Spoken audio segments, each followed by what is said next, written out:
Hello everyone, and welcome to my unboxing of Shin Megami Tensei V, The Fall of Man Premium Edition. I posted a photo earlier today on Twitter of me holding the box, and the response and interest was immediate. I think it's safe to say there is a lot of excitement out there for this game. I have had a lot of exciting moments in my gaming life so far. Xenoblade Chronicles, the definitive edition, was a huge moment for me, a very happy one. And I think Shin Megami Tensei V will be another such one. We've been waiting a long time since it was announced in 2017. We all hope the wait was worthwhile. I'm pretty confident it will be. Now, before I start with the unboxing and just talking a bit about Shin Megami Tensei and what it means to me, I just want to read you quickly a message I just noticed pop up on my phone. It's a message from the development team for SMT V, and I thought it was really nice, so I'll just read it out to you. So Shin Megami Tensei V is finally here. A global release like this is a first for Atlas, and we faced numerous unexpected challenges, not just within the dev team, but throughout the company and our marketing and localization departments. It was a new experience for all of us, but knowing that we have so many fans eagerly waiting for this game, and knowing these fans will be able to experience the game at the same time all around the globe, was what ultimately kept us going and made these challenges worth it. A very nice message. Now, I know I have already heard from many of you that you have had problems getting access to the special edition in particular. Obviously, shipping and delivery routes are disrupted all around the world these days, and I was honestly not too hopeful that I would have this edition on release day here in New Zealand, which is Friday the 12th of November. But the stars aligned. I consider myself very lucky indeed, and it arrived early this morning. It came in this box from EB Games. Kudos to them for managing to get it to me at the right time. So, the box. I have not had a sneak peek inside, I promise you. No, I love the excitement of actually unboxing it and experiencing it together with you all at the same time. I mean, that's part of the fun, really. There was no cellophane wrap around the box, as is common here with anything that comes from EB Games. It's just a box as is with the slip cover, which I'll just take off. And I can show you the back cover as well, which is very nice looking.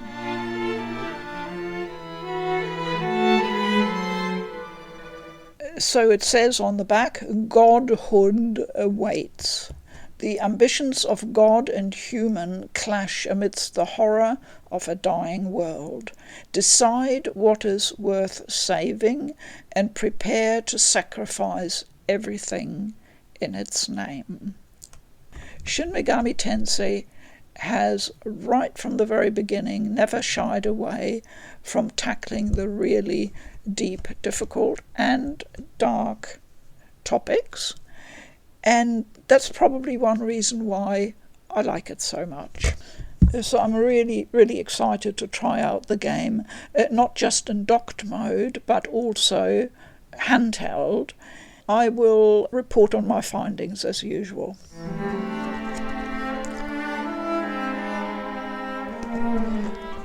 So this is the box itself.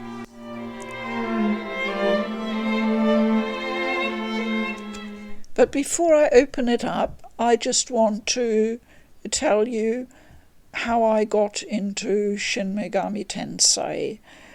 For a beginner like me back in the early 2013 months, it was, I suppose, an unlikely game to stumble across, but somehow, I don't know how, somehow I homed in on it. The reason being Digital Devil Saga.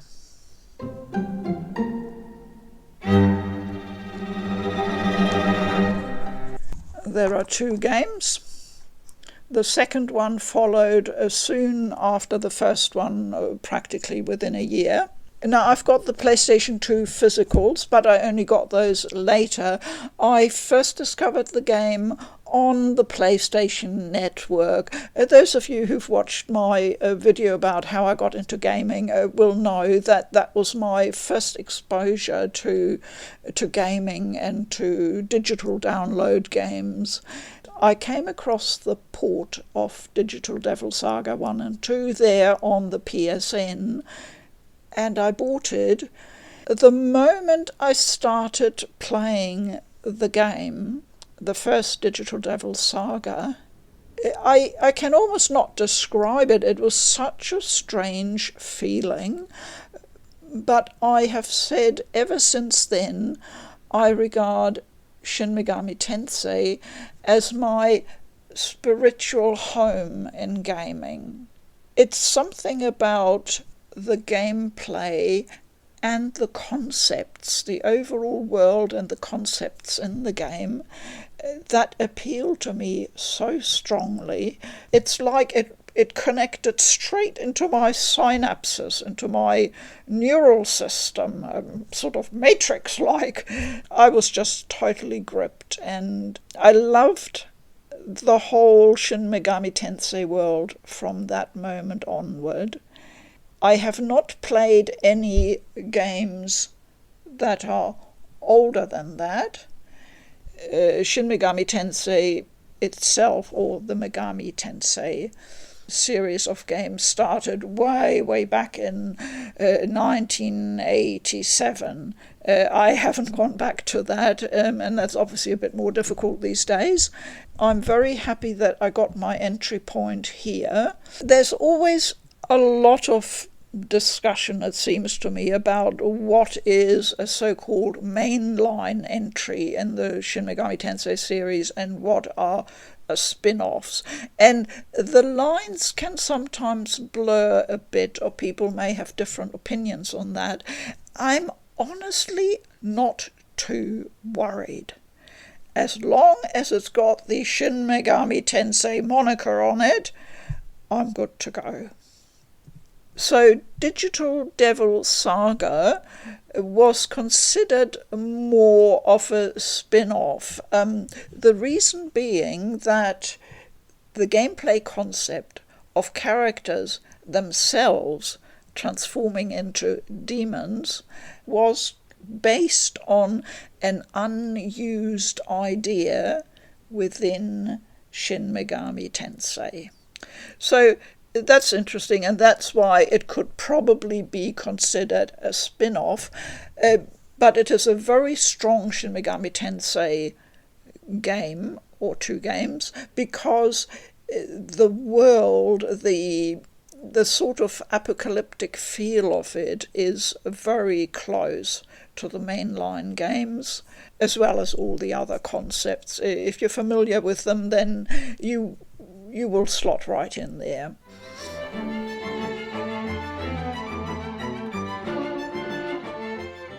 So Digital Devil Saga first came out 2004 in Japan, and then 2005 and 2006 came to our Western regions. Now, another two games that are definitely spin-offs but still have the Shin Megami Tensei name on them is the Devil Summoner series, duology, and I've got one of them physically. I grabbed an old ex-rental copy, as you can see, because these are nowadays very difficult to find physically, certainly for me. So this is Devil Summoner Soulless Army. There's a second game, I can't remember the complete title, I think it's King Abaddon, which I only have digitally. Some of these PS2 games are getting really, really very expensive now.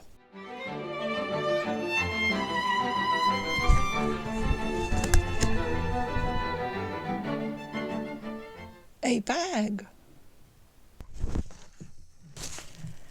It's a tummy pouch. Now, those of you who have played any Shin Megami Tensei or Persona game will recognize the icon there, the outline of Jack Frost. Yep, I can report it's a bag. You can put stuff inside.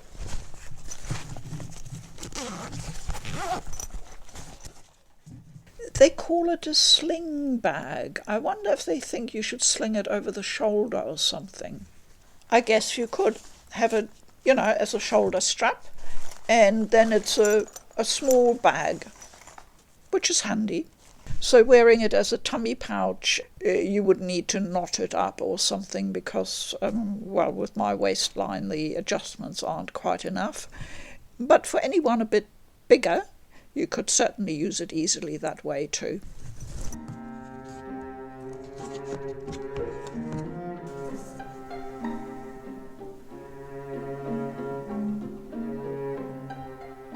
Now this book is so dark and mysterious looking on the cover, it's actually hard to see. I'd probably have to put on even more lighting.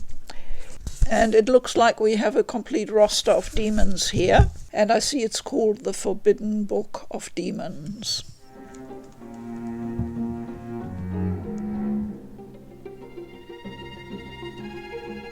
Now, you may have been following along the daily showcases of individual demons that Atlas was doing. And I thought that was a great and smart move, because I was actually every day looking forward to seeing which demon would be presented next.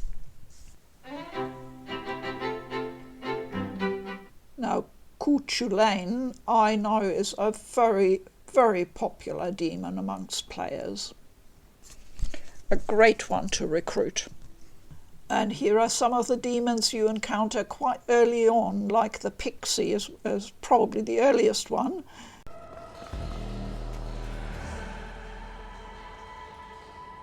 少年、前方に悪魔をか。このまま一人で魔界を進むのは危険だ。悪魔会話を用いて、魔石を用意しておいた。これを用いて相手を説得して。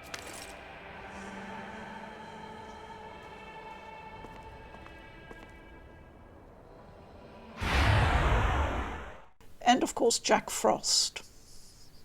And here you have Lilith, who I think is incredibly interesting.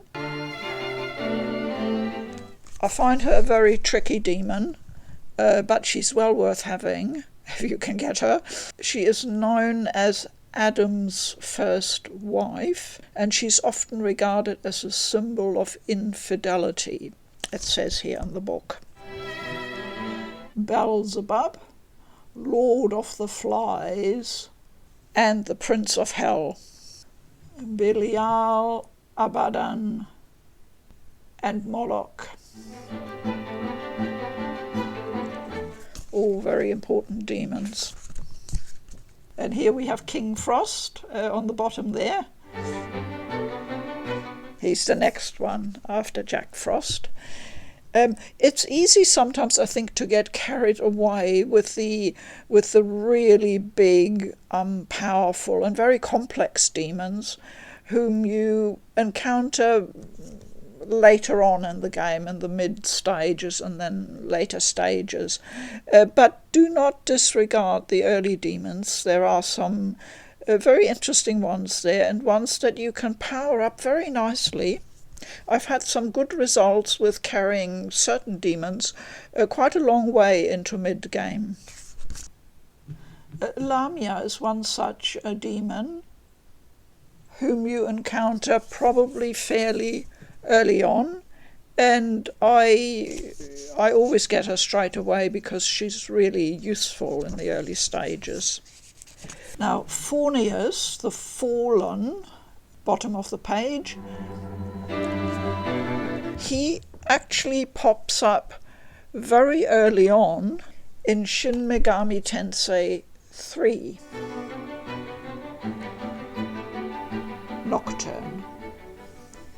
Now, this was a game we got only recently, the remastered version. It's, of course, a remake of the original Shin Megami Tensei 3, which I have in the European edition, where it's called Lucifer's Call.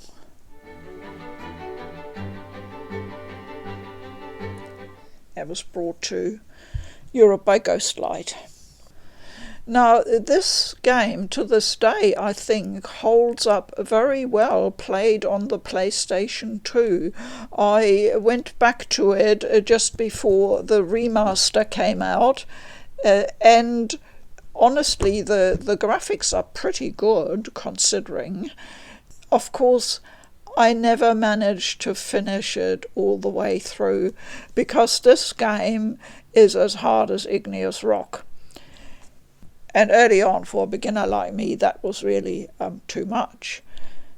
I'm pretty confident now, and with some of the quality of life changes they made in this version, that I will get through to the end and finally be able to enjoy completion. It may take me a while, but that doesn't matter. I keep chipping away at it. So let's see what else is in the box.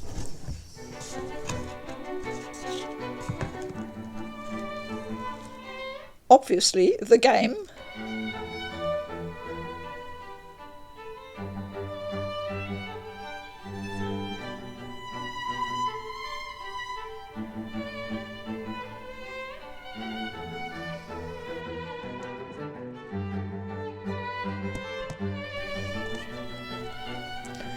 And the steelbook.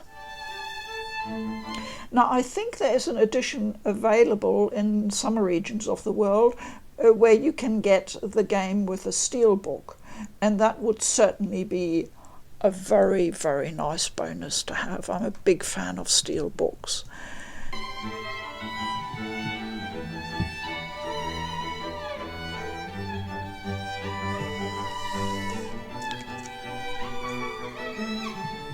So that's the interior. And importantly, there is a spine with the title.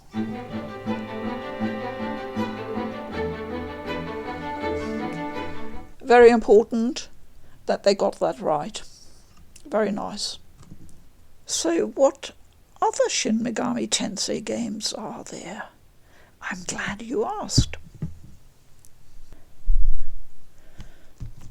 I've got a stack of them for the Nintendo DS and 3DS, and while many of them are considered spin-offs, there's certainly one game I consider a mainline game in there, but for some reason, because they came to Nintendo's incredibly popular handheld DS, 3DS, they're often not looked at the same way.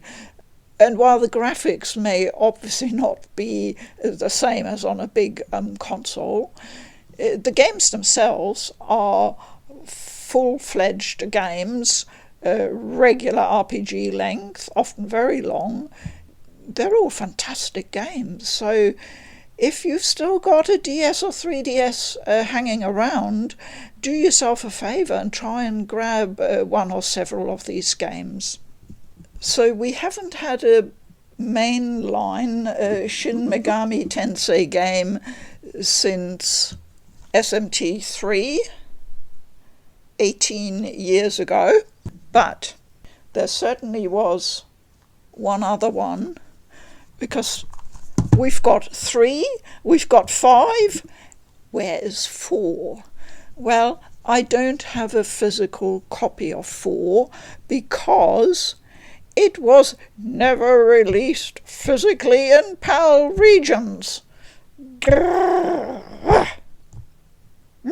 Still angry about that one. So I only have it digitally on my 3DS. But the second game, they then decided to issue a physical for our region. So I've got that one. It's called Apocalypse. So Shin Megami Tensei 4 is an excellent game in its own right. I like it very, very much. Highly recommend it if you have a 3DS. It came out in 2013 and Apocalypse in 2016. In 2009, a Shin Megami Tensei game for the DS came out, Strange Journey. And it is a very strange game, a strange story indeed, but a really fascinating one. If you like philosophical conundrums and ideas, etc., being explored, then this might well be the game for you. The gameplay itself is very heavily dungeon crawling and can get a bit repetitive, and you certainly have to grind. But if you don't mind that, if you actually enjoy that, then this might be your cup of tea. Comes with an excellent and incredibly thick manual. So that came out in 2009, and in 2017 we were blessed with a remake/remaster for the 3DS, of course. And that's the version I'm now playing. Uncover what lurks in the shadows. A mysterious growing void has appeared at the South Pole. Well, I obviously had to get this game because we live very close to the South Pole. New Zealand is possibly the closest to Antarctica apart from the southern tip of South America, which is even closer by a little bit, but we're very, very close to it. So fearing the black hole will eventually engulf Earth, you and your team of elite explorers are sent inside, where you discover a previously unknown world infested with demons. Well, of course it would be infested with demons, because that's what Shin Megami Tensei is all about. But yeah, it's incredible. Then there is another Shin Megami Tensei spin-off called Devil Summoner Soul Hackers. And I just want to say I do like all of the spin-off games for DS, 3DS in the Shin Megami Tensei world. I think they're all excellent. I enjoy each and every one of them. There's one called Devil Survivor, and I can't remember whether I've got the original, but I've got the overclocked edition for the 3DS.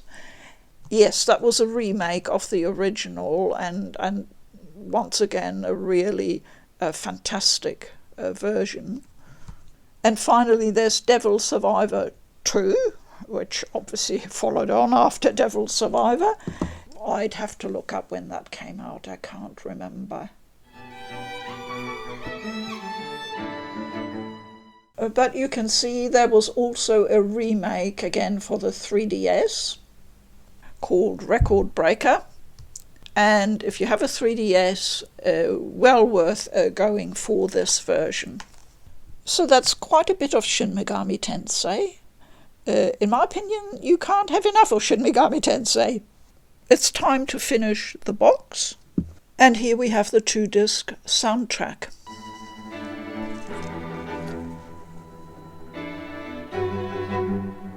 And as usual, I will get some of the tracks off and try and use them for background music. So that's the special edition. I feel very lucky, very blessed to have it. I love the steelbook. The book with all the demons is really excellent, wonderful. And I know I will keep that by my side when I play. The box is really well done, very sturdy, and lots of dividers on the inside. The soundtrack will be great, I know that. And the game, well, it was obviously a huge undertaking for the team there to start working on a completely new game engine and graphics engine. But from the little bit I've seen so far, and I have deliberately not watched videos, and I've only skimmed through a few reviews very quickly, from what I've seen, it looks pretty amazing. And to get it all to run on the Switch as well, as we know, is not that easy. I will now get the cartridge into the Switch, and I will set up my capture equipment and try and get a little bit of footage and give you my very, very first impressions from playing both in docked and handheld mode.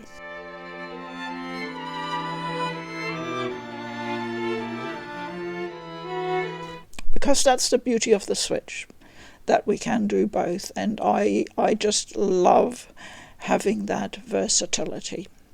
Thank you so much for watching. It was a pleasure as always.